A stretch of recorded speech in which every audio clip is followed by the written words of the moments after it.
and welcome to our video podcast, Adult Learning and Education in Times of COVID-19. My name is Barbara Hust from DVV International, and I will be hosting this short video podcast. The coronavirus has affected our daily lives for several months now, and it has immense implications for almost all sectors around the world. Adult learning and education is likewise affected. Colleagues and partners around the world have the same questions and concerns.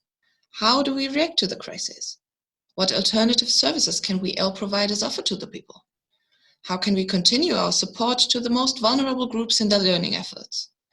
These and other questions will be raised in our weekly video podcast. For each episode, I will invite a special guest and discuss with him or her implications for adult learning and education in times of COVID-19. Why are we as DVV International doing this? Well, we believe that it is important to exchange ideas and best practices in these times of social isolation and uncertainty. Although the situation in every country is developing very differently and governments have different approaches in reacting to the crisis, one thought or approach in dealing with the crisis from one part of the world might be of interest to other regions as well. For our first episode, we will be virtually traveling to Palestine, and I am very honored to welcome Refat Sabbah as our first guest. Refat Sabbah is the General Director and founder of the Teacher Creativity Center. He is also the Regional Coordinator of Arab Campaign for Education for All, as well as the Chair of the Arab Network for Human Rights and Citizenship Education. Furthermore, he is a member of the UNESCO-led SDG Education 2030 Steering Committee, and the president of the Arab House of Adult Education and Development. So warm welcome, Refat. Thank you, Hassan. In preparation to this video podcast, I asked Refat to send me pictures of what he sees when he looks out of the window. And so that we can virtually plunge into what it means to be in Ramallah in these times of COVID-19.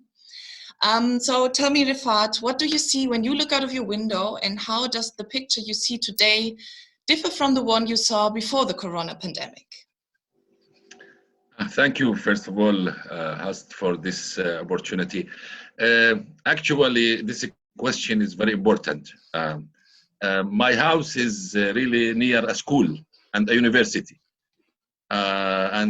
We used to hear the voice of the student all the days, as well as we used also to hear the voice and the movement of the student in the university. Also, in the street, beside the university, there is a lot of people who used to sell something, like they used to sell falafel, hummus, even some stationery. And on the other streets, I used to hear cars who calling for vegetables, and all of these people has been disappeared. And I am just thinking about those who really lost their jobs, either in who's selling their things beside the university, or those who is selling their things in the streets. What happened with them when they lost their jobs? Many of them, as I feel, that now they are very worried about their lives, because the place where they have been used to work in has been blocked. And I stopped to hear the voice of the student, which is, in the beginning, I was thinking that it is noisy, but now I am missing these voices. Also, the students who is, you speak about hundreds of the students just beside our house. In the past, like I was thinking that if the university moved, maybe it will be much better for us, but now no. I think these voices I'm missing these voices, and I think now about these people, where they went, how they feel, what their situation, what they need. So this is how I see the things. It's some kind of confusing feeling, and somehow you feel in love with those people, but also in the other side you feel scared, worried. All the situation is not clear, and just to think how you can interact with these people. You mentioned the school next to your house, and the education sector has been hit hard by this crisis. If we look at adult education more specifically, how do you evaluate the situation in your region? Which effects does the corona pandemic have on adult learning, its providers and its beneficiaries in Palestine? And also perhaps if we look at the broader picture also in the Arab world. Actually, the adult learning, it's became much important than before. Even all of us know that the priority is not given by the international donors to the adult education. While now in this pandemic crisis, we notice how much we need the adult education. You can see most of the worker who now really they lost their jobs, or those women who stuck in the houses and they are facing many difficulties and many challenges. And also you can also think about those who really they didn't have a daily job, but they depend on like hunting their job. They don't have skills. Now there is a lot of families, they need help in how to deal with this pandemic, how to deal with their children. There is some people really, they need some skills, how they can find job in order to continue living. Also, there is some people and some families, they need to understand about the health issue. So the adult education now, they have much responsibility than before. I think the need to work in this field is much important than before, because even after pandemic, if it will become, I don't know when it will end, but I think the crisis will continue. So the crisis of the people will continue. In the pandemic, there is two sides. The people, they speak about health pandemic, but there is social pandemic, which is one of the really sadness things, that when the people they speak about the health issue, they speak about the dangerous, that the risky that the adult in, because the kind that they said that this virus will affect the adult much more than the young, which is also, this is another issue that we put those people under really a scary condition and psychology.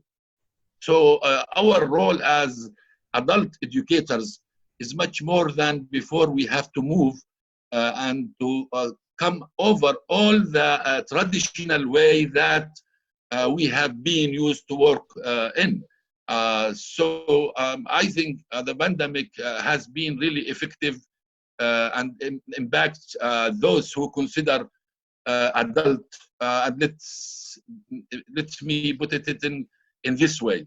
Most of the youth who is really above 20, 25, until maybe 70, they are in need to help from all the organization. And I think as a movement in adult education, we have really to rethink again about our strategy, how we can also, we have to rethink again about our vision. We cannot say that we will stay as we were in the past, because the pandemic also has changed our attitude, our thinking, how we dealt with ourselves, how we dealt with the other. There is many things has been raised in this pandemic regarding solidarity, partnership, trust, cooperation, regarding the poor people, those who really we consider them marginalized, weakness. So this pandemic, it's brought to us a lot of things to rethink again about it, and to evaluate our work, and to even to go deeply to ourselves and to understand ourselves again in order to understand the others and to go forward in the coming period. You already mentioned implications for society, and a possible social divide. If we look at the society at large, what do you think? How will society change after the corona pandemic? Are you rather optimistic or pessimistic in regards to what it will be doing with the society? I am worried. I am worried. There is another side for this pandemic, which is the economic. And most the private sector also has been affected by the pandemic. And most of the big companies also has been affected by this pandemic. And I am afraid that, as I saw also, and I read, there is some violation of the rights of the workers happening.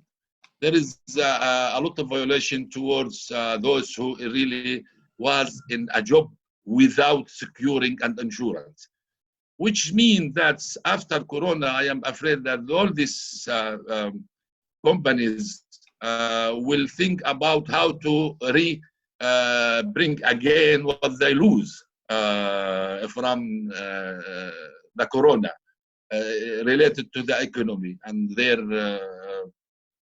business. I am worried a little bit about the changing that might happen after the Corona regarding political, social, culture, even perspective. And that's why, like for example, we have to ask ourselves about our freedom. In this pandemic, for example, all the governments has been put the people under healthy siege, or they force the people to be in the houses, yes, for their health. But we also have a question about is the government going to continue in this by limiting the freedom of the people? This is from political side. From the economic side, are going to see the situation and the condition of the work place much better than before. You see that there is all the factories, all the company.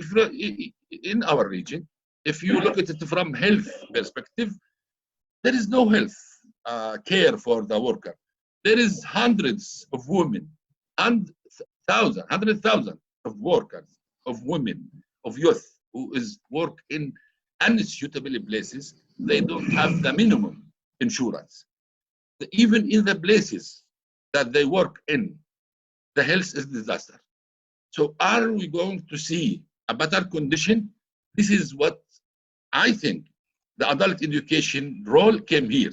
We have to work with the teacher unions. We have to work with the worker unions. We have to work with women unions in order to be sure that we will be ready in the moment, if we can call it after a crisis. I don't know if this word even is correct or not, because the crisis will continue, and maybe the government after 5 years, they will keep saying after the crisis. So I think the crisis starts, and we have to think as adult educators who struggle to improve, to defend the right of the people. Those who will be in danger, we have to be prepared, not as organization who work in some activity in the adult learning, but as a movement. This is the most important, because if you work, it was appeared, it was clear that those who work on activities, and that's those who like put some expectation for themselves from the activity that they are doing, it doesn't work.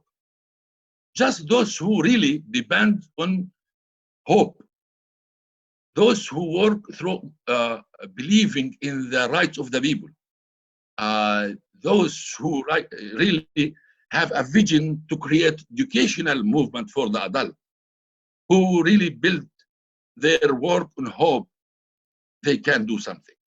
Because if you build your work on expectation and you didn't, and you don't meet this expectation, you will fall down and you will not stand up. But if you build your work on hope even if you fall down, you will stand up again. So this is how we should rebuild, reshape ourselves as adult movement, and not just as adult organization who do some activity here and there.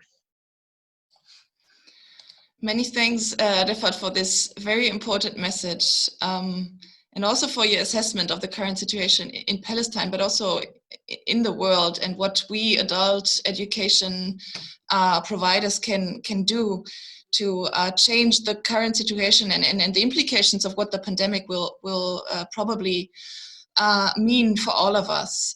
So many thanks, Refat, and also thank you so much for having been our first guest for this video podcast.